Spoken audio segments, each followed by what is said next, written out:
Hello, my name is Joshua Moore. I'm a graduate research assistant at Mississippi State University. Today I want to give you a brief demonstration of running the Powder Nexran Xapp on the OAIC platform.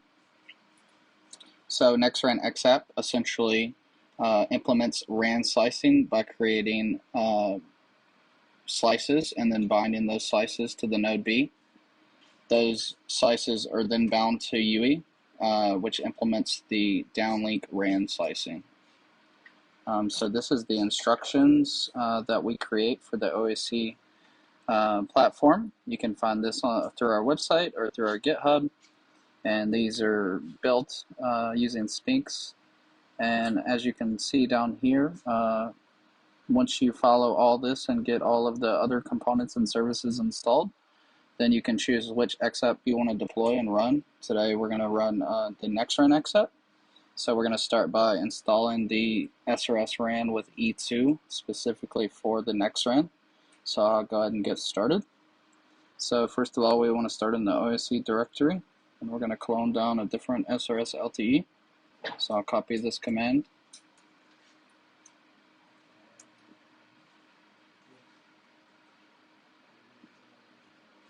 And we'll CD directly into that, making sure we're in the right directory. And if a build folder exists, go ahead and remove that. We'll go ahead and create one since it doesn't already exist.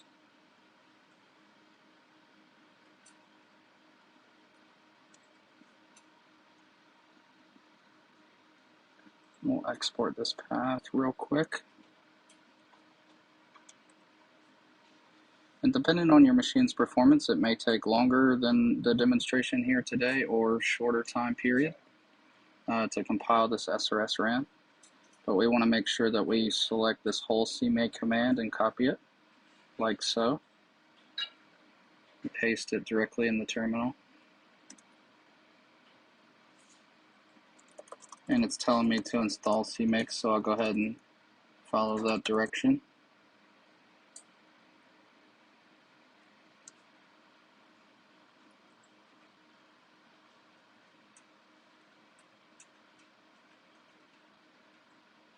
We'll go ahead and run that CMake command again now.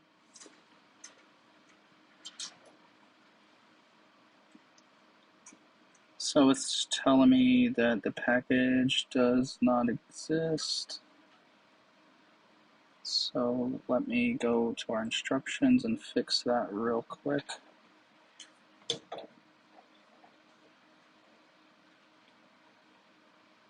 It's most likely a dependency issue.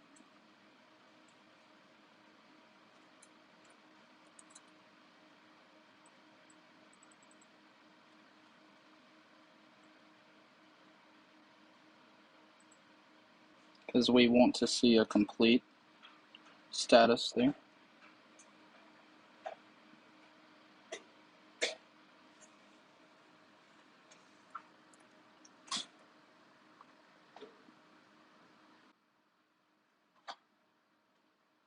Okay, and that's what we want to see there. Perfect.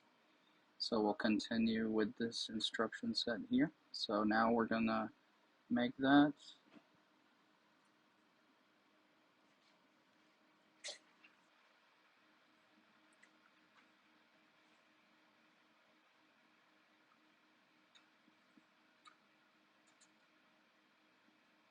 Okay. It's important to realize that we do want to see this 100% here. If there are errors, then we need to go back to the instructions and be checking over to make sure we've done everything properly. So it should install correctly there. Also, these two commands here, we can go ahead and copy them both. These are both very important. They're going to install our configuration files for SRS RAN. So we're going to copy these in here. I'll say yes to the prompt there. Okay. So we're going to go ahead and clone down the Nexran source code so we can go ahead and build that Docker container which will run. We can cd there, which is the next command, and we're going to build it and tag it with our repository that we want to use in the port, like so.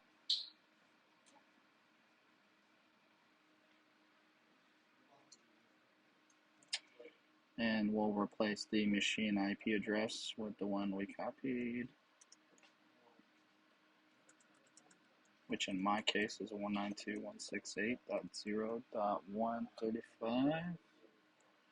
Go ahead and save that and move to the next instruction.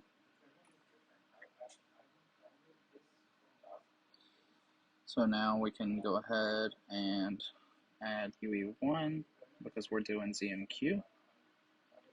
I'll go ahead and start a tmux session. So I'll quickly install that. And tmux allows me to have different windows in this single terminal, which is pretty handy because we'll have several terminals that we'll have to juggle. So we'll go ahead and start the EPC in this terminal.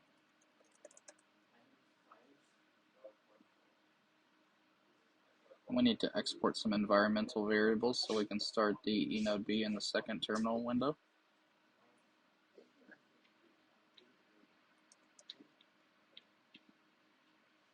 So I'll do that like so.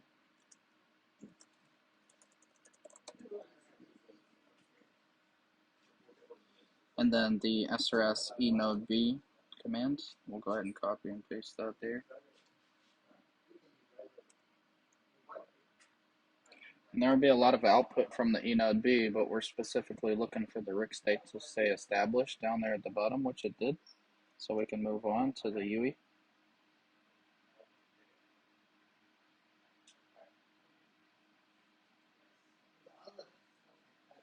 So we'll go ahead and start this here, as so. And we'll wait for a successful connection between those two.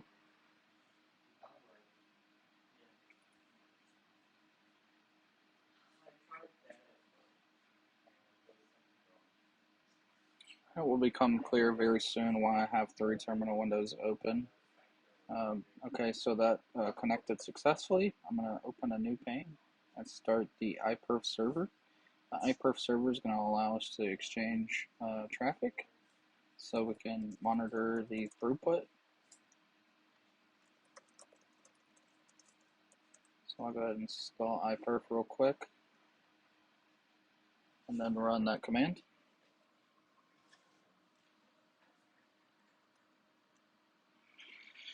So that's perfect. That server started there. So in this top left window, I'm going to go ahead and connect to that server so we can watch the downlink traffic that's generated.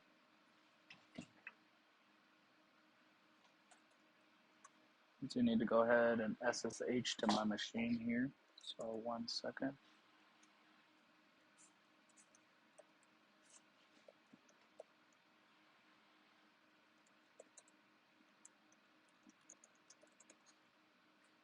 I'll go ahead and do the same here so we'll be prepared.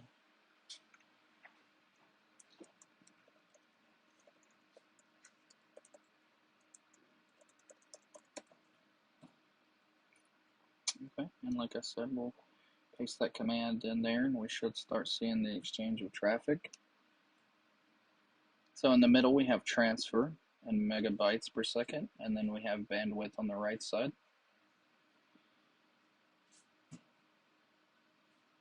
We're going to go ahead and deploy that Xapp.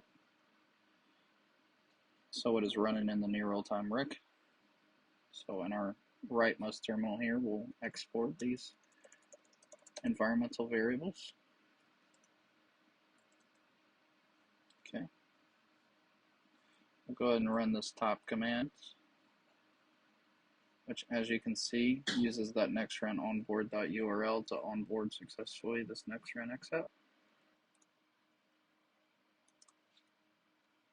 Okay. There's a small error in the onboard.url that we'll correct, so that shouldn't have been a problem on your screen, just mine. So we can see that the Nexran Xapp is now successfully onboarded. I'll quickly get my pods and make sure that it is indeed in the running state, and all these other pods as well should be in the running state. If you need to restart for any reason the Nexran, the EPC eNodeB Nexran, you can do so with this command. for now. In my bottom left terminal, I'll get the logs up and running, which I like to have. So I'll paste that there at the bottom left terminal. We'll go ahead and make sure we can communicate with the Nexran Xapp using this export command.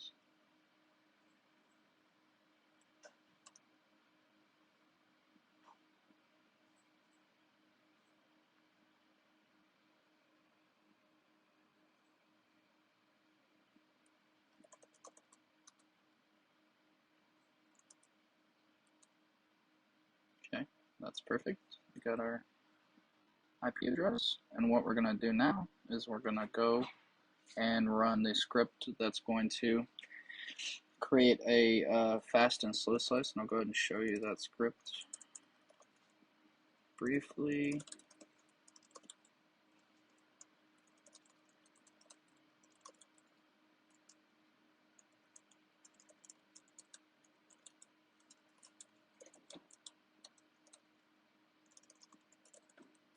So we'll go in here, and simply put, the script is going to run these bash commands here.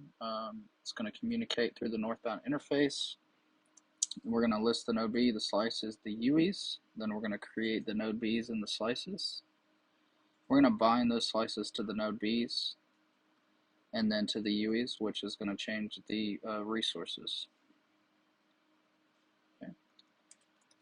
And as we run this script, we'll see a change in the throughput. So if you'll direct your attention to the top left terminal as I run this script. And we'll also see some output from the logs of the Nexran as well, exchanging those messages.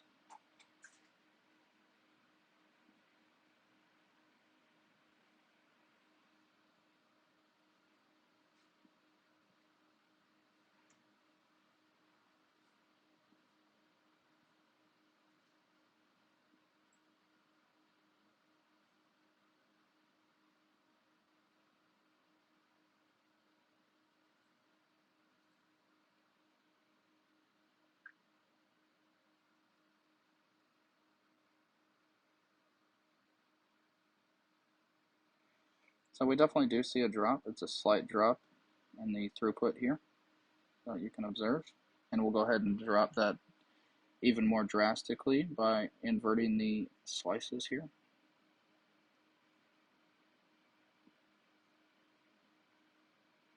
Simply paste this in your terminal here. And we should see this throughput drop pretty drastically as we do here.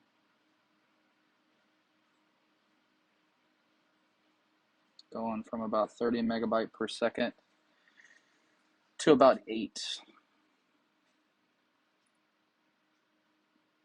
So again, thank you for your time. This has been a brief demonstration. I hope this has helped some. If you have any questions, please reach out to us. Thank you.